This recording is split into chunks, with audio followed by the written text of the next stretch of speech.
ಸ್ನೇಹಿತರೆ, ಮೀಡಿಯಾ ಮಾಸ್ಟರ್ಸ್ಗೆ ಸ್ವಾಗತ ಸುಸ್ವಾಗತ. ಗೆಳೆಯರೆ, ಭಾರತದ ಗಡಿಗಳ ಪೈಕಿ ಅತ್ಯಂತ ಸಮಸ್ಯಾತ್ಮಕ ಗಡಿ ಯಾವುದು ಅಂತ ಕೇಳಿದ್ರೆ ನೀವು ಭಾರತ ಮತ್ತು ಪಾಕಿಸ್ತಾನದ ಗಡಿ ಅಂತ ಹೇಳ್ತೀರಿ. ಆದರೆ ಭಾರತ ಮತ್ತು ಪಾಕಿಸ್ತಾನಕ್ಕಿಂತ ನಮಗೆ ಹೆಚ್ಚು ತಲೆನೋವನ್ನು ಉಂಟು ಮಾಡ್ತಾ ಇರೋದು ಭಾರತ ಬಾಂಗ್ಲಾದೇಶದ ನಡುವಿನ ಗಡಿ. ಪಾಕಿಸ್ತಾನದಿಂದ ಉಗ್ರರು ಒಳ ನುಸುಳುತ್ತಾರೆ ಅಂತ ನಾವು ಅಂದ್ಕೋತೀವಿ. ಆದರೆ ಬಾಂಗ್ಲಾದಿಂದ ಬರುವ ಅಕ್ರಮ ನುಸುಳುಕೋರರು ಉಗ್ರರಿಗಿಂತ ಭಯಾನಕ ಅನ್ನಿಸ್ಕೊಳ್ತಾರೆ. ಅವ್ರು ಎಲ್ಲಿರ್ತಾರೆ, ಯಾವಾಗ ಏನು ಮಾಡ್ತಾರೆ ಒಂದು ಕೂಡ ಗೊತ್ತಾಗೋದಿಲ್ಲ. ಇವತ್ತು ಭಾರತದ ನಾನಾ ಮೂಲೆಗಳಲ್ಲಿ ಬಾಂಗ್ಲಾದ ಅಕ್ರಮ ನುಸುಳುಕೋರರು ಸೇರ್ಕೊಂಡಿದ್ದಾರೆ. ಅವರು ನಮ್ಮ ಕೆಲಸಗಳನ್ನು ಕಿತ್ಕೋತಾ ಇದ್ದಾರೆ, ಸರ್ಕಾರಿ ಸೌಲಭ್ಯಗಳನ್ನು ಅನುಭವಿಸ್ತಾ ಇದ್ದಾರೆ. ಆಶ್ರಯ ಮನೆಗಳಿಂದ ಹಿಡಿದು ಪ್ರಧಾನಮಂತ್ರಿ ಆವಾಸ್ವರೆಗೆ ಸರ್ಕಾರದ ಸಾಕಷ್ಟು ಯೋಜನೆಗಳು ಅವರ ಪಾಲಾಗ್ತಾ ಇವೆ. ಅವರು ನೆಲೆ ನಿಂತ ಪ್ರದೇಶಗಳು ಅಪರಾಧ ಚಟುವಟಿಕೆಗಳ ಅಡ್ಡೆಗಳಾಗ್ತಾ ಇವೆ. ಭಾರತದ ಆಂತರಿಕ ಭದ್ರತೆಗೆ ಈ ಅಕ್ರಮ ವಲಸೆ ಅನ್ನೋದು ದೊಡ್ಡ ತಲೆನೋವಾಗ್ತಾ ಇದೆ. ಆದರೆ ಭಾರತ ಈ ಬಗ್ಗೆ ಇಷ್ಟು ದಿನ ಸೀರಿಯಸ್ ಆಗಿ ತಗೊಂಡೇ ಇರಲಿಲ್ಲ. ಬಾಂಗ್ಲಾ ಅಕ್ರಮ ವಲಸೆಗಳ ಬಗ್ಗೆ 2 ದಶಕಗಳ ಹಿಂದೆ ದೊಡ್ಡ ಮಟ್ಟದಲ್ಲಿ ದನಿ ಎತ್ತಿದ್ದ, ಪಾರ್ಲಿಮೆಂಟ್ ಅಲ್ಲಿ ನಿಂತು ಸ್ಪೀಕರ್ ಮೇಲೆ ಕಡತಗಳನ್ನು ಎಸೆದು ಒಂದು ಹಂತಕ್ಕೆ ತಮ್ಮ ಸಂಸದೆಯ ಸ್ಥಾನಕ್ಕೆ ಕೂಡ ರಾಜೀನಾಮೆ ಕೊಡೋದಕ್ಕೆ ಮುಂದಾಗಿದ್ದ ಮಮತಾ ಬ್ಯಾನರ್ಜಿ ಈಗ ಪಶ್ಚಿಮ ಬಂಗಾಳದ ಮುಖ್ಯಮಂತ್ರಿ ಆಗಿದ್ದಾರೆ. ಆದರೆ ಅಕ್ರಮ ವಲಸೆಗಳನ್ನ ನಿಯಂತ್ರಿಸುವ ಬಗ್ಗೆ ಆಕೆಗೂ ಈಗ ಆಸಕ್ತಿ ಇಲ್ಲ. ಪಶ್ಚಿಮ ಬಂಗಾಳದಲ್ಲಿ ಬಾಂಗ್ಲಾದೇಶದಿಂದ ಅಕ್ರಮವಾಗಿ ನುಸುಳಿ ಬರೋರಿಗೆ ಎಲ್ಲ ಸರ್ಕಾರಿ ದಾಖಲೆಗಳನ್ನು ಒದಗಿಸಿಕೊಡಲಾಗುತ್ತೆ. ಅವರಲ್ಲಿನ ವೋಟ್ ಬ್ಯಾಂಕ್ ಆಗ್ತಾರೆ. ಆ ನಂತರ ದೇಶವನ್ನ ಹರಕೊಂಡು ತಿಂತಾರೆ.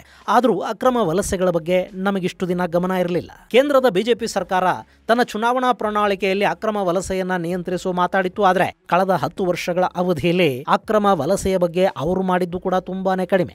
ನಮ್ಮ ರಾಜ್ಯದಲ್ಲೇ ನೋಡಿ, ಬಿಜೆಪಿ ಸರ್ಕಾರ ಇತ್ತಲ್ಲ, ಎಷ್ಟು ಜನ ಅಕ್ರಮ ವಲಸಿಗರನ್ನ ಹಿಡಿದು ಬಾಂಗ್ಲಾದ ಗಡಿ ದಾಟಿಸಿ ಬಂದ್ರು, ಏನು ಮಾಡೋದಕ್ಕೆ ಹೋಗ್ಲಿಲ್ಲ. ಆದ್ರೆ ಈಗ ಬಾಂಗ್ಲಾದ ಬಗ್ಗೆ ಭಾರತದ ಮೃದು ಧೋರಣೆ ಮಾಯ ಆಗಿದೆ. ಈಗ ಅಕ್ರಮ ವಲಸಿಗರನ್ನ ಹಿಡಿದು ಹೊರದಬ್ಬುವ ಕೆಲಸ ಶುರುವಾಗಿದೆ. ತಡವಾಗಿ ಆದರೂ ಆ ಕೆಲಸವನ್ನ ಶುರು ಮಾಡಿದ್ದಾರೆ. ಇತ್ತೀಚೆಗೆ ಗುಜರಾತ್ ಅಲ್ಲಿ ಸಹಸ್ರಾರು ಮಂದಿ ಬಾಂಗ್ಲಾದೇಶಿಯರನ್ನ ಗುರುತಿಸಿ ಅವರನ್ನ ಡಿಟೆನ್ಷನ್ ಸೆಂಟರ್ ಅಲ್ಲಿ ಇಡಲಾಗಿತ್ತು. ಅವರು ಅಕ್ರಮವಾಗಿ ನೆಲೆಸಿದ್ದ ಪ್ರದೇಶಗಳಲ್ಲಿ ಅವರ ಗುಡಿಸಲುಗಳನ್ನ ಧ್ವಂಸ ಮಾಡಲಾಯಿತು. ಅಸ್ಸಾಮಲ್ಲಿ ಅಕ್ರಮ ಬಾಂಗ್ಲಾ ವಲಸಿಗಳನ್ನ ಹುಡುಕಿ ಅವರನ್ನ ಗಡಿ ದಾಟಿಸುವ ಕೆಲಸ ಶುರುವಾಯಿತು. ಈ ಕಾರ್ಯಾಚರಣೆ ವೇಗ ಪಡ್ಕೊಳ್ತಾ ಇದ್ದ ಹಾಗೆ ಕೆಲವರು ತಾವೇ ಸ್ವಯಂ ಪ್ರೇರಿತರಾಗಿ ಗಡಿ ದಾಟಿ ಹೋಗೋದಿಕ್ಕೆ ಶುರು ಮಾಡ್ತಾ ಇದ್ದಾರೆ ಅನ್ನೋ ಸುದ್ದಿಗಳು ಕೂಡ ಬರ್ತಾ ಇವೆ. ಹಾಗಾದ್ರೆ ಏನಿದು ಬಾಂಗ್ಲಾದಲ್ಲಿನ ಅಕ್ರಮ ವಲಸಿಗರ ಕಥೆ? ಬನ್ನಿ ನೋಡೋಣ.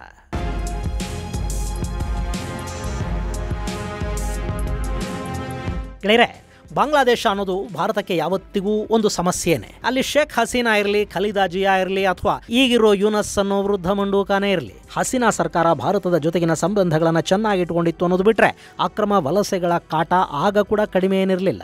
ಇವತ್ತು ಭಾರತದ ನಾನಾ ಕಡೆಗಳಲ್ಲಿ ಸುಮಾರು 2 ಕೋಟಿ ಬಾಂಗ್ಲಾ ಅಕ್ರಮ ವಲಸಿಗರಿದ್ದಾರೆ ಅಂತ ಹೇಳಲಾಗುತ್ತೆ. ಬಾಂಗ್ಲಾದೇಶದ ಗಡಿಗಳ ಮೂಲಕ ಅಂದರೆ ಪಶ್ಚಿಮ ಬಂಗಾಳ, ತ್ರಿಪುರಾ, ಅಸ್ಸಾಂ ಮುಂತಾದ ಗಡಿಗಳ ಮೂಲಕ ಅಕ್ರಮವಾಗಿ ಅವರನ್ನು ಗಡಿ ದಾಟಿಸೋದಕ್ಕೆ ಒಂದಷ್ಟು ಜನ ಇದ್ದಾರೆ. ಹೀಗೆ ಬಂದವರಿಗೆ ಭಾರತಕ್ಕೆ ಬಂದ ಕೂಡಲೇ ಹೆಸರನ್ನು ಬದಲಾಯಿಸಿ ಸ್ವಲ್ಪ ಇಲ್ಲಿನ ಹಾಗೆ ಮಾತಾಡೋದನ್ನು ಕಲಿಸ್ತಾರೆ. ಸರ್ಟಿಫಿಕೇಟ್ಗಳು ಸಿದ್ಧ ಆಗತ್ವೆ. ಇಷ್ಟಾದ ಮೇಲೆ ಅವರು ಅಲ್ಲೇ ಇರೋದಿಲ್ಲ. ಮುಂಬೈಗೆ, ಚೆನ್ನೈಗೆ, ದೆಹಲಿಗೆ, ಬೆಂಗಳೂರಿಗೆ, ಹೀಗೆ ದೇಶದ ನಾನಾ ಕಡೆಗಳಿಗೆ ವಲಸೆ ಬಂದುಬಿಡ್ತಾರೆ. ಅವರನ್ನ ಎಲ್ಲಿಂದ ಬಂದೆ ಅಂತ ಕೇಳಿದ್ರೆ ನಮ್ಮದೇ ಯಾವುದಾದ್ರೂ ಒಂದು ರಾಜ್ಯದ ಹೆಸರನ್ನು ಹೇಳ್ತಾರೆ. ನಮ್ಮಲ್ಲಿ ಬೇಕಾದ ಎಲ್ಲ ದಾಖಲೆಗಳನ್ನ ಮಾಡಿಸ್ಕೊಂಡಿರ್ತಾರೆ. ರೇಷನ್ ಕಾರ್ಡ್ ಸಿಗುತ್ತೆ. ಎಲ್ಲೋ ಸ್ಲಮ್ಮಲ್ಲಿ ಗುಡಿಸಲು ಹಾಕೊಂಡು ನೆಲೆಸ್ತಾರೆ. ಆಮೇಲೆ ಸ್ಲಮ್ ಕ್ಲಿಯರೆನ್ಸು, ಆಶ್ರಯ ಮನೆಗಳು, ಆವಾಸ್ ಮನೆಗಳು, ಈ ಥರದ ಸ್ಕೀಮಲ್ಲಿ ನಮ್ಮದೇ ರಾಜಕಾರಣಿಗಳು ಅವರಿಗೆ ಮನೆಗಳನ್ನೂ ಕಟ್ಟಿಕೊಡ್ತಾರೆ. ಅವರು ಇವರಿಗೆ ವೋಟ್ ಬ್ಯಾಂಕ್ಗಳಾಗ್ತಾರೆ.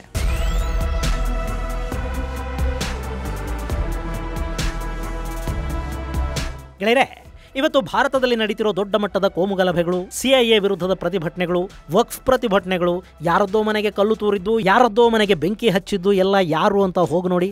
ಅಲ್ಲೊಂದಷ್ಟು ಬಾಂಗ್ಲಾ ಅಕ್ರಮ ವಲಸಿಗರು ನಮ್ಮ ಕಣ್ಣಿಗೆ ಕಾಣ್ತಾರೆ. ದೆಹಲಿಯ ಶಾಹೀನ್ ಬಾಗ್ ಗಲಭೆಗಳಾದವಲ್ಲ, ಅದರ ಹಿಂದಿದ್ದವರು ಯಾರು? ಬಾಂಗ್ಲಾದೇಶಿಗಳು. ಹರಿಯಾಣದ ನೂಹಲಿ ಗಲಭೆಗಳ ಹಿಂದಿದ್ದದ್ದು ಕೂಡ ಬಾಂಗ್ಲಾದೇಶಿ ಅಕ್ರಮ ವಲಸಿಗರೇ. ಹೀಗೆ ಪಟ್ಟಿ ಮಾಡ್ತಾ ಹೋದರೆ ಭಾರತದಲ್ಲಿ ಕಳೆದ ಕೆಲ ವರ್ಷಗಳಲ್ಲಿ ಎಲ್ಲೆಲ್ಲಿ ಕೋಮು ಗಲಭೆಗಳು ದೊಡ್ಡ ಮಟ್ಟದಲ್ಲಿ ನಡೆದಿವೆಯೋ ಅಲ್ಲೆಲ್ಲ ಬಾಂಗ್ಲಾ ಅಕ್ರಮ ವಲಸಿಗರ ನೆರಳು ನಮಗೆ ಕಂಡು ಬರುತ್ತೆ. ಇನ್ನು ಕಾಶ್ಮೀರದಲ್ಲಿ ಸೇನಾ ನೆಲೆಗಳ ಮೇಲೆ ಹಾಗೆ ಬೇರೆ ಬೇರೆ ಕಡೆಗಳಲ್ಲಿ ಉಗ್ರರ ದಾಳಿಗಳು ನಡೆದವಲ್ಲ, ಆ ಉಗ್ರರಿಗೆ ಆಶ್ರಯ ಕೊಟ್ಟವರು, ಅವರಿಗೆ ಬೇಕಾದ ವ್ಯವಸ್ಥೆಗಳನ್ನಲ್ಲಿ ಮಾಡಿಕೊಟ್ಟವರು ಕೂಡ ಅಕ್ರಮ ಬಾಂಗ್ಲಾ ವಲಸಿಗರು ಮತ್ತು ಅಲ್ಲಿ ನೆಲೆ ನಿಂತ ಅಕ್ರಮ ರೋಹಿಂಗ್ಯಾಗಳು. ಈ ಅಕ್ರಮ ವಲಸಿಗರನ್ನ ಎತ್ತಿ ಹೊರಗೆ ಹಾಕದೇ ಇದ್ರೆ ಈ ದೇಶದ ಪರಿಸ್ಥಿತಿ ಸುಧಾರಿಸೋದಿಲ್ಲ. ಆದರೆ ಅದನ್ನು ಮಾಡೋದು ಹೇಗೆ? ಅಕ್ರಮ ವಲಸಿಗರನ್ನ ಗುರುತಿಸಿ ಹೊರಗೆ ಕಳುಹಿಸೋದಕ್ಕೆ ಅಂತಲೇ ಕೇಂದ್ರ ಸರ್ಕಾರ CAA ಜಾರಿ ಮಾಡೋ ಪ್ರಯತ್ನ ಮಾಡ್ತು. ದಾಖಲೆಗಳನ್ನು ಕೊಡಿ ಅಂತ ಕೇಳಿದರೆ ಎಲ್ಲಿಂದ ಅವರು ದಾಖಲೆ ತಂದು ಕೊಡ್ತಾರೆ? ಹೀಗಾಗಿ ಅಲ್ಲಿ ಪ್ರತಿಭಟನೆಗಳು ಶುರು ಆದವು. ಈಗ ಸರ್ಕಾರ ಅಕ್ರಮ ವಲಸೆಯ ವಿರುದ್ಧ ತೀವ್ರ ಕ್ರಮಗಳಿಗೆ ಮುಂದಾಗಿದೆ. ಅಕ್ರಮ ವಲಸಿಗರನ್ನ ಗುರುತಿಸೋದಕ್ಕೆ ಜಿಲ್ಲಾ ಮಟ್ಟದಲ್ಲಿ ಟಾಸ್ಕ್ ಫೋರ್ಸ್ ಅನ್ನು ರಚನೆ ಮಾಡಬೇಕು ಅಂತ ಕೂಡ ಹೇಳಿದೆ. ಇದೇ ಸಂದರ್ಭದಲ್ಲಿ ಗುಜರಾತ್ ತನ್ನಲ್ಲಿನ ಅಕ್ರಮ ವಲಸಿಗರನ್ನ ಕ್ಲೀನ್ ಮಾಡೋ ಕೆಲಸವನ್ನ ತೀವ್ರಗೊಳಿಸಿದ್ದು, ಅಲ್ಲಿನ ಪೊಲೀಸರು ಸುಮಾರು 1,000ಕ್ಕೂ ಹೆಚ್ಚು ಮಂದಿಯನ್ನ ಗುರುತಿಸಿ ಅವರನ್ನ ಬಂಧನಕ್ಕೀಡು ಮಾಡಿದ್ದಾರೆ. ಆ ಬಳಿಕ ದೇಶದ ನಾನಾ ಭಾಗಗಳಲ್ಲಿ ಬಾಂಗ್ಲಾದೇಶಿಯರನ್ನು ಹುಡುಕುವ ಕೆಲಸ ಕೂಡ ಆರಂಭ ಆಗಿದೆ. ಗೆಳೆಯರೆ, ಗುಜರಾತ್ನ ನಾನಾ ನಗರಗಳಲ್ಲಿ ವಾಸ ಇದ್ದ 1,200ಕ್ಕೂ ಅಧಿಕ ಬಾಂಗ್ಲಾದೇಶಿಗಳನ್ನು ವಶಕ್ಕೆ ಪಡೆಯಲಾಯಿತು. ಅದರಲ್ಲಿ 990 ಮಂದಿ ಅಹಮದಾಬಾದಲ್ಲೇ ಸಿಕ್ಕಿದ್ರೆ 134 ಮಂದಿ ಸೂರತ್ತಲ್ಲಿ, 200 ಮಂದಿ ವಡೋದರಾದಲ್ಲಿ ಅರೆಸ್ಟ್ ಆದರು. ಆ ಬಳಿಕ 2,000ಕ್ಕೂ ಹೆಚ್ಚು ಅನಧಿಕೃತ ಮನೆಗಳನ್ನು ಕೂಡ ಅಲ್ಲಿ ಕೆಡವಲಾಯಿತು. ಇವೆಲ್ಲ ಕೂಡ ಗುಜರಾತಲ್ಲಿ ಅಕ್ರಮವಾಗಿ ಕಟ್ಟಿಕೊಂಡ ಮನೆಗಳಾಗಿತ್ತು. ಅಹಮದಾಬಾದಲ್ಲಿ ಅತಿ ಹೆಚ್ಚಾಗಿ ಈ ರೀತಿಯ ಮನೆಗಳು ಕಂಡುಬಂದವು. ಹೀಗಾಗಿ ಅಹಮದಾಬಾದ್ನ ಆಡಳಿತ ಅಲ್ಲಿನ ಪೊಲೀಸರ ಜೊತೆ ಕೈಜೋಡಿಸಿ ಅಲ್ಲಿ ಮನೆ ತೆರವು ಕಾರ್ಯಾಚರಣೆಯನ್ನು ಮಾಡಿತು. ಇದರ ಬೆನ್ನಲ್ಲೇ ಅಕ್ಕಪಕ್ಕದ ರಾಜ್ಯಗಳು ಕೂಡ ಈ ಕಾರ್ಯಾಚರಣೆಯನ್ನು ಆರಂಭ ಮಾಡಿದವು. ಮಹಾರಾಷ್ಟ್ರ, ರಾಜಸ್ಥಾನ, ಹರಿಯಾಣ, ದೆಹಲಿಗಳ ಜೊತೆಗೆ ಪಶ್ಚಿಮ ಬಂಗಾಳ ಮತ್ತು ಈಶಾನ್ಯ ರಾಜ್ಯಗಳಾದ ಅಸ್ಸಾಂ, ಮೇಘಾಲಯ ಹಾಗೂ ತ್ರಿಪುರಾಗಳಲ್ಲಿ ಕೂಡ ಅಕ್ರಮ ಬಾಂಗ್ಲಾದೇಶಿಯರನ್ನು ಹುಡುಕುವ ಮತ್ತು ಅವರನ್ನು ದೇಶದಿಂದ ಹೊರಹಾಕುವ ಕೆಲಸವನ್ನು ಆರಂಭ ಮಾಡಲಾಯಿತು. ಇದಕ್ಕಾಗಿ ರಾಜ್ಯಗಳ ಪೊಲೀಸ್ ಇಲಾಖೆ, NIA ಸೇರಿದ ಹಾಗೆ ಭಯೋತ್ಪಾದಕ ನಿಗ್ರಹ ದಳಗಳನ್ನು ಕೂಡ ಬಳಸಿಕೊಳ್ಳಲಾಗ್ತಾ ಇದೆ. ಯಾವಾಗ ಹೀಗೆ ಭಾರತದ ತನಿಖಾ ಸಂಸ್ಥೆಗಳು ಅಕ್ರಮ ವಲಸಿಗರ ಹಿಂದೆ ಬಿದ್ವೋ ಆಗ ಭಾರತದಲ್ಲಿ ತಲೆಮರೆಸಿಕೊಂಡಿದ್ದ ಅಕ್ರಮ ವಲಸಿಗರಿಗೆ ಕೂಡ ಸಣ್ಣ ಭಯ ಶುರುವಾಗಿದೆ. ಯಾಕೆಂದ್ರೆ ಇಲ್ಲಿ ಅಕ್ರಮವಾಗಿ ಬಂದು ನೆಲೆಸಿದ್ದವರಲ್ಲಿ ಬಹುತೇಕರು ಕೂಲಿ ಕಾರ್ಮಿಕರಾಗಿದ್ದಾರೆ. ಅವರಿಗೆ ಬಾಂಗ್ಲಾದೇಶದಿಂದ ಭಾರತಕ್ಕೆ ಕಳ್ಳ ಮಾರ್ಗದ ಮೂಲಕ ಕರ್ಕೊಂಡು ಬರಲಾಗಿದೆ. ಇಲ್ಲಿ ಹೀಗೆ ಬರೋದಕ್ಕೆ ಕೂಡ ಅವರು ಹಣ ಕೊಟ್ಟು ಬಂದಿದ್ದಾರೆ. ಇಲ್ಲಿ ಫೇಕ್ ಐಡೆಂಟಿಟಿಗಳನ್ನು ಪಡ್ಕೊಳ್ಳೋದಕ್ಕೂ ಹಣ ಕೊಟ್ಟಿದ್ದಾರೆ. ಇವರಲ್ಲಿ ಬಹುತೇಕರು ದುಡಿಯೋದಿಕ್ಕೆ ಅಂತಲೇ ಭಾರತಕ್ಕೆ ಬಂದವರು. ಬಾಂಗ್ಲಾದೇಶದ ಗಡಿ ರಾಜ್ಯಗಳ ಮೂಲಕ ಭಾರತವನ್ನು ಪ್ರವೇಶ ಮಾಡಿ ಮಹಾರಾಷ್ಟ್ರ, ತಮಿಳುನಾಡು, ಕರ್ನಾಟಕ, ಹರಿಯಾಣ, ದೆಹಲಿ, ಜಮ್ಮು ಕಾಶ್ಮೀರ, ಪಂಜಾಬ್ ಹೀಗೆ ನಾನಾ ಕಡೆಗಳಲ್ಲಿ ತಮ್ಮ ನೆಲೆಗಳನ್ನು ಹುಡುಕೊಂಡಿದ್ದಾರೆ. ಇನ್ನು ನಮ್ಮ ರಾಜ್ಯದ ಕಾಫಿ ಎಸ್ಟೇಟ್ಗಳಲ್ಲಿ, ಇಟ್ಟಿಗೆ ಕಾರ್ಖಾನೆಗಳಲ್ಲಿ, ಗುಜರಿ ಕೆಲಸದಲ್ಲಿ, ಕಟ್ಟಡ ಕಾರ್ಮಿಕರ ನಡುವೆ ಇರುವವರನ್ನ ಸರಿಯಾಗಿ ವಿಚಾರಣೆ ಮಾಡಿದ್ದೇ ಆದರೆ ಅಲ್ಲಿ ಕೂಡ ಸಾಕಷ್ಟು ಮಂದಿ ಅಕ್ರಮ ಬಾಂಗ್ಲಾ ವಲಸಿಗರು ಮತ್ತು ರೋಹಿಂಗ್ಯಾಗಳು ಸಿಗ್ತಾರೆ. ಇನ್ನು ಹೀಗೆ ಬರ್ತಾರಲ್ಲ, ಇವರಲ್ಲಿ ಬಹಳಷ್ಟು ಜನ ಎಲ್ಲೂ ಕೂಡ ತಮ್ಮ ನಿಜವಾದ ಅಡ್ರೆಸ್ಗಳನ್ನು ಕೊಟ್ಟಿರೋದಿಲ್ಲ. ಇವರು ತಾವು ಎಲ್ಲಿರ್ತಾರೋ ಅಲ್ಲಿ ಅಪರಾಧ ಕೃತ್ಯಗಳನ್ನು ಎಸಗಿ ಅಲ್ಲಿಂದ ಓಡ್ ಹೋದ್ರೆ ಅವರನ್ನ ಹುಡುಕೋದಿಕ್ಕೆ ಸಾಧ್ಯ ಆಗೋದಿಲ್ಲ. ಹಾಗೆ ಹಣ ಗಳಿಕೆಗೆ ಅಂತಲೇ ಇವರು ಬಂದಿರ್ತಾರೆ. ಹೀಗಾಗಿ ಬೇಗ ಕಡಿಮೆ ಹಣಕ್ಕೆ ಇವರು ಮಾರಾಟ ಕೂಡ ಆಗಿ ಹೋಗ್ತಾರೆ.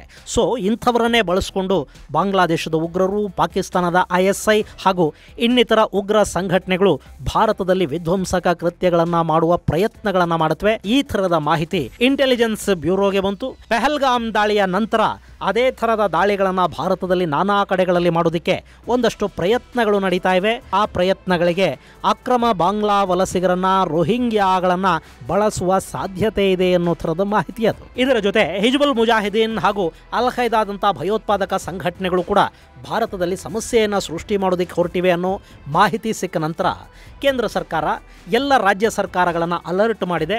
ಆ ಬಳಿಕ ಗುಜರಾತ್ ಸೇರಿದ ಹಾಗೆ ನಾನಾ ರಾಜ್ಯಗಳಲ್ಲಿನ ಅಕ್ರಮ ಬಾಂಗ್ಲಾ ವಲಸಿಗರ ಹೆಡೆಮುರಿ ಕಟ್ಟುವ ಪ್ರೋಗ್ರಾಂ ಶುರುವಾಗಿದೆ. ಈಗಾಗಲೇ ಸಹಸ್ರಾರು ಮಂದಿಯನ್ನು ಬಂಧಿಸಿರುವ ಭಾರತದ ತನಿಖಾ ಏಜೆನ್ಸಿಗಳು ಅವರನ್ನು ಬಾಂಗ್ಲಾದೇಶಕ್ಕೆ ಡಿಪೋರ್ಟ್ ಮಾಡೋದಕ್ಕೆ ಕಾಯ್ತಾ ಇವೆ. ಇನ್ನು ಹೀಗೆ ಅಕ್ರಮ ವಲಸಿಗರನ್ನ ಗುರುತಿಸುವ ಕೆಲಸ ನಡೆಯುತ್ತಲ್ಲ, ಅವರನ್ನು ಬಾಂಗ್ಲಾಗೆ ವಾಪಸ್ಸು ಕಳುಹಿಸೋದಕ್ಕೆ ಸಾಧ್ಯ ಆಗ್ತಾ ಇದೆಯಾ? ಗೆಳೆಯರೆ, ಯಾವುದೂ ಕೂಡ ಸರಿಯಾದ ಮಾರ್ಗದಲ್ಲಿ ಆಗೋದಿಲ್ಲ. ಈಗ ನೋಡಿ, 2020 ಹೊತ್ತಿಗಾಗಲೇ ಸುಮಾರು 2,300ಕ್ಕೂ ಹೆಚ್ಚು ಮಂದಿ ಬಾಂಗ್ಲಾದೇಶಿಗರನ್ನ ಭಾರತದಲ್ಲಿ ಗುರುತಿಸಲಾಗಿತ್ತು. ಅವರ ಐಡೆಂಟಿಟಿಗಳನ್ನು, ಅವರ ಕುರಿತಾದ ಮಾಹಿತಿಯನ್ನು ಬಾಂಗ್ಲಾದೇಶಕ್ಕೆ ಕಳುಹಿಸಲಾಯಿತು. ಒಮ್ಮೆ ಬಾಂಗ್ಲಾ ಇವರು ನಮ್ಮವರೇ ಅಂತ ಹೇಳಿದರೆ ಅವರನ್ನು ಬಾಂಗ್ಲಾದೇಶಕ್ಕೆ ವಾಪಸ್ಸು ಕಳುಹಿಸಲಾಗುತ್ತೆ. ಆದರೆ ಇದುವರೆಗೆ ಬಾಂಗ್ಲಾ ಈ ಅಕ್ರಮ ವಲಸಿಗರನ್ನ ತನ್ನ ದೇಶಕ್ಕೆ ವಾಪಸ್ಸು ಕರೆಸಿಕೊಳ್ಳೋದಕ್ಕೆ ಸಿದ್ಧ ಇಲ್ಲ. ಹೀಗಾಗಿ ಅವರು ಭಾರತದಲ್ಲೇ ಉಳ್ಕೊಂಡಿದ್ದಾರೆ. ಒಂದಷ್ಟು ಜನ ಇಲ್ಲಿನ ಡಿಟೆನ್ಷನ್ ಸೆಂಟರ್ಗಳಲ್ಲಿದ್ದಾರೆ, ಮತ್ತಷ್ಟು ಜನ ಹೊರಗೆ ಬದುಕ್ತಾ ಇದ್ದಾರೆ. ಇನ್ನು ಈಗ ಸರ್ಕಾರ ಒಂದಷ್ಟು ಕಠಿಣ ಕ್ರಮಗಳನ್ನು ಕೈಗೊಳ್ಳೋದಕ್ಕೆ ಮುಂದಾಗ್ತಾ ಇದೆ. ಬಾಂಗ್ಲಾದೇಶದ ಅಕ್ರಮ ವಲಸಿಗರು ಯಾವ್ಯಾವ ರಾಜ್ಯದಲ್ಲಿದ್ದಾರೆ ಅವರನ್ನ ಗುರುತಿಸೋದಕ್ಕೆ ಜಿಲ್ಲಾ ಮಟ್ಟದಲ್ಲಿ ಟಾಸ್ಕ್ ಫೋರ್ಸ್ಗಳನ್ನು ಮಾಡ್ತಾ ಇದ್ದಾರೆ. ಸಂಶಯ ಬಂದ ವ್ಯಕ್ತಿಗಳ ಗುರುತು ಪತ್ತೆ ಮಾಡಿ ಅಕ್ರಮ ವಲಸಿಗರೇ ಆಗಿದ್ರೆ ಅವರನ್ನ ಡಿಟೆನ್ಷನ್ ಸೆಂಟರ್ಗಳಲ್ಲಿ ಇಡಬೇಕಾಗತ್ತೆ. ಹೀಗೆ ಬಂಧನಕ್ಕೀಡಾದ್ರೆ ಯಾವಾಗ ಬಿಡುಗಡೆ ಆಗ್ತೀವಿ ಅನ್ನೋದು ಅವ್ರಿಗೂ ಗೊತ್ತಿರೋದಿಲ್ಲ. ಈ ಕಾರಣಕ್ಕಾಗಿನೇ ದುಡಿಯೋದಿಕ್ಕೆ ಅಂತಲೇ ಬಂದ ಬಾಂಗ್ಲಾದೇಶಿಯರು ಯಾರಿದ್ದಾರೆ ಅವರು ಇಲ್ಲಿ ಬಂಧನಕ್ಕೀಡಾಗಿ ದುಡಿಮೆಯೂ ಇಲ್ಲದೆ ಜೈಲುಗಳಲ್ಲಿ ಕೊಳೆಯೋ ಪರಿಸ್ಥಿತಿ ಬೇಡ ಅನ್ನೋ ಕಾರಣಕ್ಕೆ ತಾವಾಗಿ ಗಡಿ ದಾಟಿ ತಮ್ಮ ದೇಶಗಳಿಗೆ ವಾಪಸ್ಸು ಹೋಗೋದಿಕ್ಕೆ ಶುರು ಮಾಡಿದ್ದಾರೆ.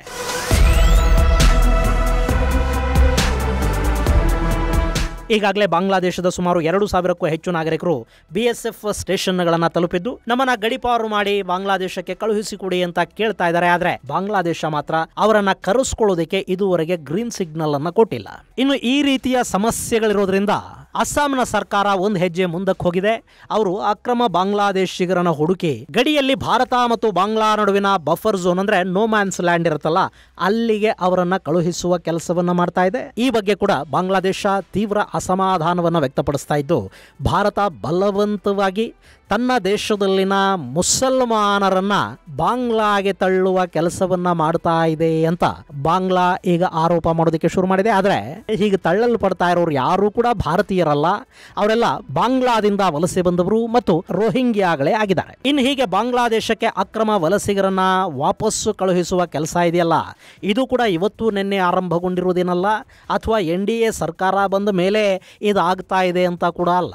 ಈ ಹಿಂದೆ UPA ಸರ್ಕಾರ ಅಕ್ರಮ ವಲಸಿಗರನ್ನ ಗುರುತಿಸಿ ಅವರನ್ನ ಗಡಿ ದಾಟಿಸುವ ಕೆಲಸವನ್ನ ಮಾಡಲಾಗ್ತಾ ಇತ್ತು. ಆದ್ರೆ ಅಲ್ಲಿದ್ದ ಒಂದೇ ಒಂದು ದೊಡ್ಡ ಸಮಸ್ಯೆ ಅಂದ್ರೆ, ಅಕ್ರಮ ವಲಸಿಗ ಅಂತ ಗುರುತಿಸಿದ ನಂತರ ಅವನ ಐಡೆಂಟಿಟಿಯನ್ನ ಕ್ರಾಸ್ ಚೆಕ್ ಮಾಡ್ಕೋಬೇಕಾಗಿ ಬರ್ತಾ ಇತ್ತು. ಈಗ ನಮ್ಮ ಬೆಂಗಳೂರಲ್ಲೋ, ಶಿವಮೊಗ್ಗದಲ್ಲೋ, ಚಿಕ್ಕಮಗಳೂರಿನ ಎಸ್ಟೇಟ್ ಅಲ್ಲೋ ಯಾರೋ ಒಬ್ಬ ಅಕ್ರಮ ಬಾಂಗ್ಲಾದೇಶಿ ವಲಸಿಗ ಪೊಲೀಸರ ಕೈಗೆ ಸಿಕ್ಕದ ಅಂತ ಇಟ್ಕೊಳ್ಳಿ. ಅವನು ತಾನು ಬಿಹಾರದಿಂದ, ತ್ರಿಪುರಾದಿಂದ, ಅಸ್ಸಾಮಿಂದ, ಪಶ್ಚಿಮ ಬಂಗಾಳದಿಂದ ಇಲ್ಲಿಗೆ ಬಂದಿರೋದಾಗಿ ಹೇಳ್ಕೋತಾನೆ. ಅವನು ಎಲ್ಲಿಂದ ಬಂದ ಅನ್ನೋದು ಇವರಿಗೆ ತಕ್ಷಣ ಗೊತ್ತಾಗೋದಿಲ್ಲ. ಯಾಕೆಂದ್ರೆ ಅವನ ಹತ್ರ ಕೆಲವೊಮ್ಮೆ ನಕಲಿ ಆಧಾರ್ ಕಾರ್ಡುಗಳು, ರೇಷನ್ ಕಾರ್ಡುಗಳು ಕೂಡ ಸಿಕ್ಕಿಬಿಡುತ್ತವೆ. ಇಂಥ ಸಂದರ್ಭದಲ್ಲಿ ಅವನು ಯಾವ ಊರಿಂದ ಬಂದಿದ್ದಾನೆ ಅಂತ ಹೇಳ್ತಾನೆ, ಆ ಊರಿಗೆ ಇಲ್ಲಿನ ಪೊಲೀಸರನ್ನ ಕಳುಹಿಸಬೇಕು, ಅಲ್ಲಿನ ಪೊಲೀಸ್ ಠಾಣೆಗಳಿಂದ ಮಾಹಿತಿಯನ್ನು ಸಂಗ್ರಹಿಸಬೇಕು ಮತ್ತು ಅವನು ಕೊಟ್ಟ ವಿಳಾಸ ಸರಿ ಇದೆಯಾ ಅನ್ನೋದನ್ನ ಖಚಿತಪಡಿಸ್ಕೋಬೇಕು. ಇಷ್ಟು ದಿನ ಏನಾಗ್ತಿತ್ತು, ಇಲ್ಲಿನ ಪೊಲೀಸರು ಟಪಾಲ್ ಮೂಲಕ ಮಾಹಿತಿ ಕೇಳಿ ಅಲ್ಲಿನ ಪೊಲೀಸರಿಗೊಂದು ಪತ್ರ ಕಳುಹಿಸ್ತಾ ಇದ್ರು. ಅವರು ಆ ಪತ್ರನ ತಮ್ಮ ಸೀಟಡಿ ಹಾಕೊಂಡು ಕೂತ್ಕೋತಾ ಇದ್ರು. ಅದು ಫೈಲ್ಗಳಲ್ಲಿ ಧೂಳು ತಿಂತ ಹಾಗೆ ಉಳಿದು ಬಿಡ್ತಾ ಇತ್ತು. ಅಲ್ಲಿಂದ ಮಾಹಿತಿ ಬರ್ತಾ ಇರಲಿಲ್ಲ. ಇವನು ಯಾರು ಅನ್ನೋದು ಇವರಿಗೆ ಗೊತ್ತಾಗ್ತಾ ಇರಲಿಲ್ಲ. ಇವರು ಕೂಡ ಅವನನ್ನ ಮರ್ತು ಹೋಗ್ತಾ ಇದ್ರು. ಹೀಗಾಗಿ ಅಕ್ರಮ ವಲಸಿಗರು ಇಲ್ಲೇ ಆರಾಮಾಗಿ ಸೆಟ್ಲ್ ಆಗೋದಕ್ಕೆ ಸಾಧ್ಯ ಆಗ್ತಾ ಇತ್ತು. ಈಗ ಕೇಂದ್ರ ಸರ್ಕಾರ ಈ ಪದ್ಧತಿಯನ್ನ ಬದಲಾಯಿಸುವುದಕ್ಕೆ ಹೊರಟಿದೆ. ಅಕ್ರಮ ಬಾಂಗ್ಲಾ ವಲಸಿಗರ ಮಾಹಿತಿಯನ್ನ ಖಚಿತಪಡಿಸಿಕೊಳ್ಳೋದಕ್ಕೆ 30 ದಿನಗಳ ಕಾಲಾವಕಾಶವನ್ನು ನಿಗದಿಪಡಿಸ್ತಾ ಇದೆ. ಯಾರೋ ಒಬ್ಬನ ಮೇಲೆ ಅನುಮಾನ ಬಂದ್ರೆ ಅವನ ಬಗೆಗಿನ ಸಂಪೂರ್ಣ ಮಾಹಿತಿಯನ್ನ ಸಂಗ್ರಹಿಸಿ ಅವನು ಅಕ್ರಮ ವಲಸಿಗಾನ ಅಲ್ವಾ ಅನ್ನೋದನ್ನ 30 ದಿನಗಳ ಒಳಗೆ ಖಚಿತಪಡಿಸಬೇಕು ಮತ್ತು ಯಾರ ಬಗ್ಗೆ ಅನುಮಾನ ಇರುತ್ತೆ ಅವರ ಹೆಸರುಗಳನ್ನ ವೆಬ್ಸೈಟ್ ಅಲ್ಲಿ ದಾಖಲು ಮಾಡಬೇಕು.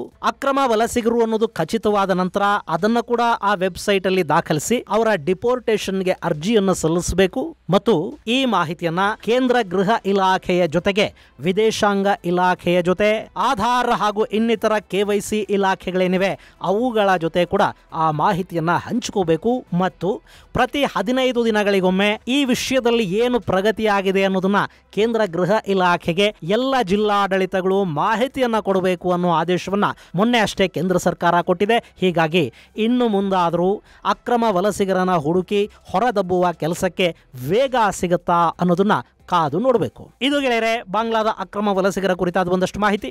ಮುಂದಿನ ಸಂಚಿಕೆಯಲ್ಲಿ ಮತ್ತಷ್ಟು ವಿಶೇಷಗಳ ಜೊತೆ ಮತ್ತೆ ಭೇಟಿಯಾಗೋಣ. ಅಲ್ಲಿವರೆಗೆ ಜೈ ಹಿಂದ್, ಜೈ ಕರ್ನಾಟಕ.